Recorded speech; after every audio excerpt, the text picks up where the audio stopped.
Hi, I'm David. I own and operate Country Whatnot Gardens here outside of Rochester, Indiana, which is about an hour south of the Michigan state line. I grow 25 different species and varieties of bamboo, and behind me is one of those species. This is Phyllostachys nuda, and this is probably the one that people have been waiting for me to get to because it's the one that we can grow here that usually has that structural type visual appeal in the landscape where bamboo that looks like bamboo. It's of size enough that it has the distinctive bamboo look that's very characteristic that nobody can mistake. Right over here is a fence that's all made out of Phyllostachys nuda. The fence is 60 feet long. It's been there for 7 or 8 years. It's lasted and held up reasonably well. The largest diameter of nuda that we've been able to grow so far is about 1.25 inches, and that's the largest bamboo that we've been able to grow here. There are 2 other species that might, I'll put an emphasis on that, might one day surpass nuda, but that remains to be seen because they're younger and not yet mature enough to produce their potential, whatever that might be in this climate. Nuda looks really ragged right now because last winter it was hit really hard, and so is Bessetii across the way. These are the 2 most cold hardy.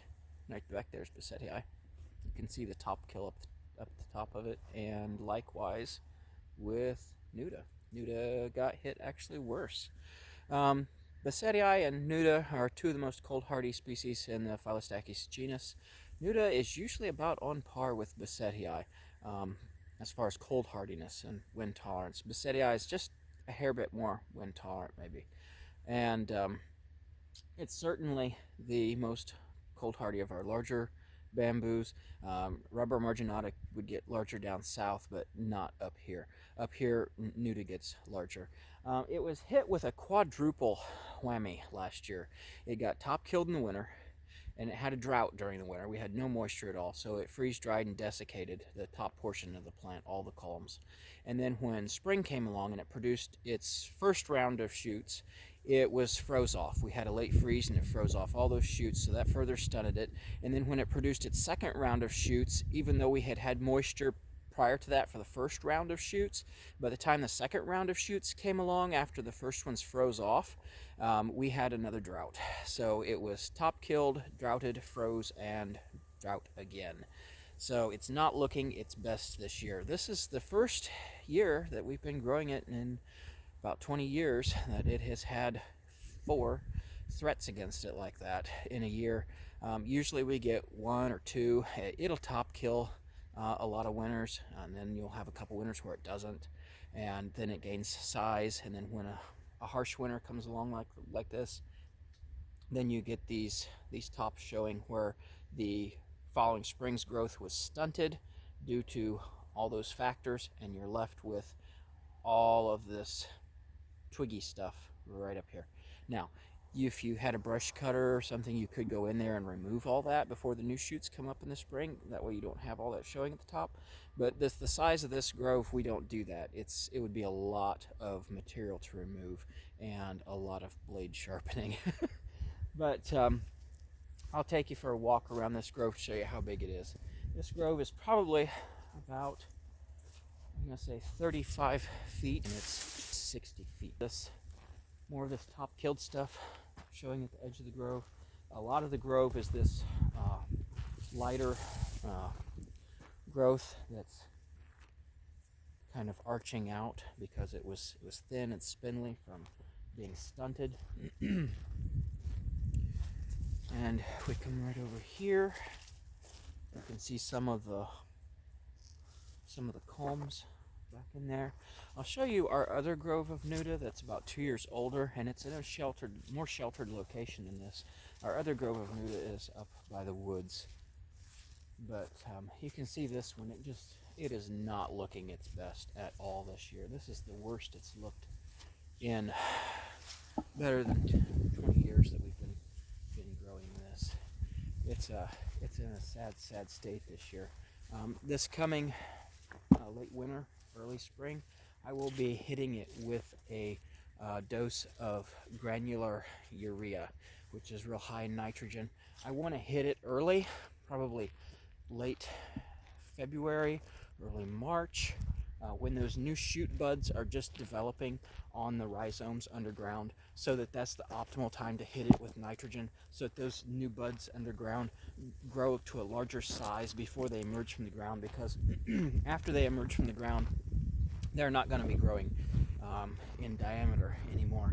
Your time to hit them with fertilizer to get larger diameter is before they even emerge. And when you're applying urea, you want to apply it right before a rain, because urea will gas off very promptly as ammonia, and then all of your nitrogen is lost just up into the atmosphere. So if you're going to fertilize your bamboo with urea, hit it with it right before a rain. That way that rain washes it into the soil and it has time to get into the soil and do its thing before it gases off as ammonia.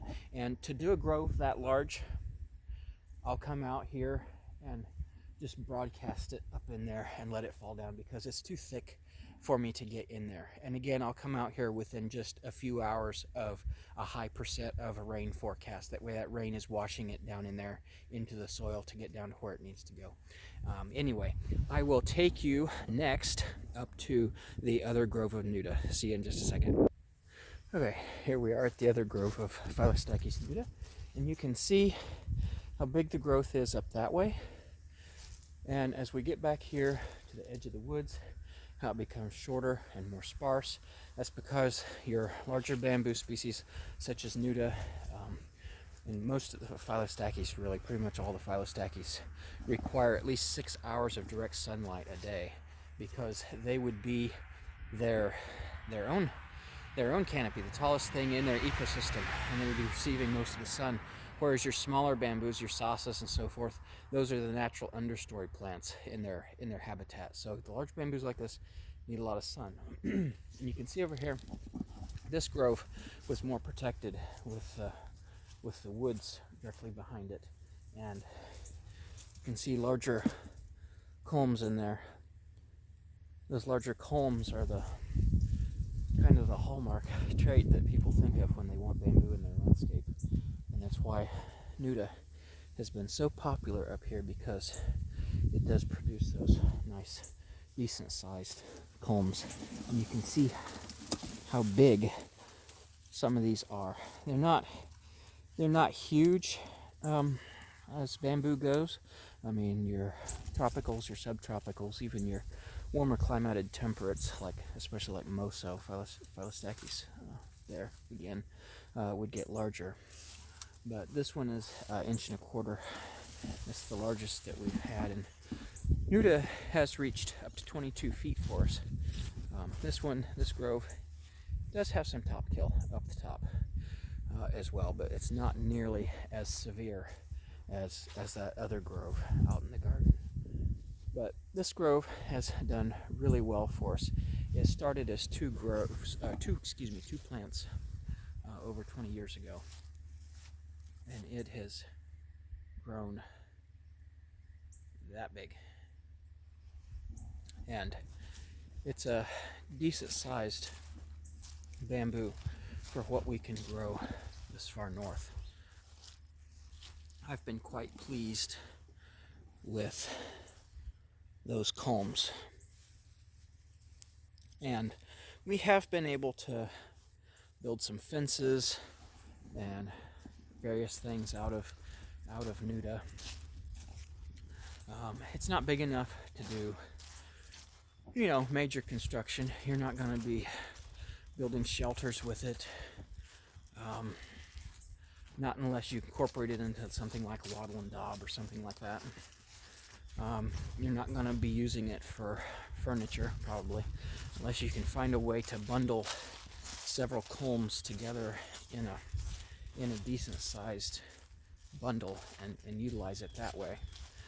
We have utilized it in applications that would have ordinarily called for larger bamboo by splitting it and then wrapping it around a structural element of something for the garden. One thing that we've done that with is the water fountain up here by the tsukubai, the fountain that goes over the hollow rock, the basin for the fountain arrangement.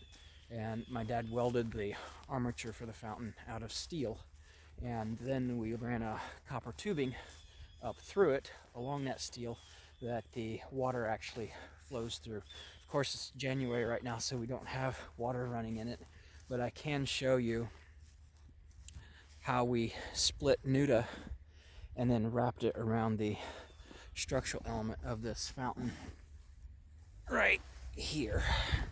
There we are. Okay, see, the bamboo was split, and then the resulting triangular portions of the diaphragm in there and the internal culm portion at the node was then knocked out, and then we wrapped it around this steel fountain, and it was tied with palm fiber twine. This is what they used to tie their bamboo fences in Japan, and I get that palm fiber twine from Hita Tool and Hardware in California. They import it from Japan. Not a sponsor. I didn't get anything for free.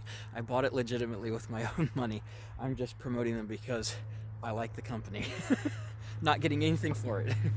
But anyway, that palm fiber twine from Hita is what I like to use for my fences. And if I come over here, there we go. There's the hollow rock that is the tsukubai, and the fountain right there underneath that shade rack is a sasa, that is Sasa oshidensis. And one day it won't need that shade rack because this Phyllostachys parvifolia should shade it, and that will be a topic for another video.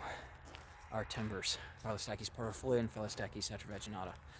But nuda has proven to be pretty much more cold hardy than, I would say, parvifolia or atravaginata so far, although those two both did have some culms here and there that did not top kill last winter, and nuda for the most part did. And I'll come back out here to the garden and show you this grove of nuda. It's still green, it's still thick, it's still dense, it would still make a privacy screen. As far as being beautiful, we're gonna have to wait for another year, and hopefully we don't get top kill, and hopefully that granular urea that I want to hit it with in another month and a half or so will do some good. And hopefully this spring we don't have a late freeze that takes off our first and largest crops of shoots off of this. So anyway, that's the good and the bad of growing a Phyllostachys species this far north, and hopefully next year will be better. But that's the way it is with growing anything, right? Some years you have good, some years you have bad. That's agriculture. But anyway, I'm here to show you everything involved with it. Oh, and incidentally, before I go, nuda does behave within the rule of thumb for rhizome growth proportion to culm growth. So here we had previously maybe 18-foot culms. Here we've had 22-foot on the grove up front, and they have each been proportional. Here you get rhizomes out a shoot area 18 feet from the edge of the grove there out into the lawn, and up front we get about a little over 20 feet out, and you get shoots within that swath. And as long as you mow those off in the spring with the lawnmower, it's not photosynthesizing then on those rhizomes under the lawn to further facilitate even further spreading of those roots. So you can get shoots out as far as your tallest culm is high, as far out from the edge of the grove, not the center where you put your original plant, but from the edge where the growth ends up out here. So from here out, as far as your tallest culm is high, you get shoots within that swath all the way around the grove. Mow that off, keep it from photosynthesizing, and you won't end up with growth over there, miles off, so to speak, in the garden.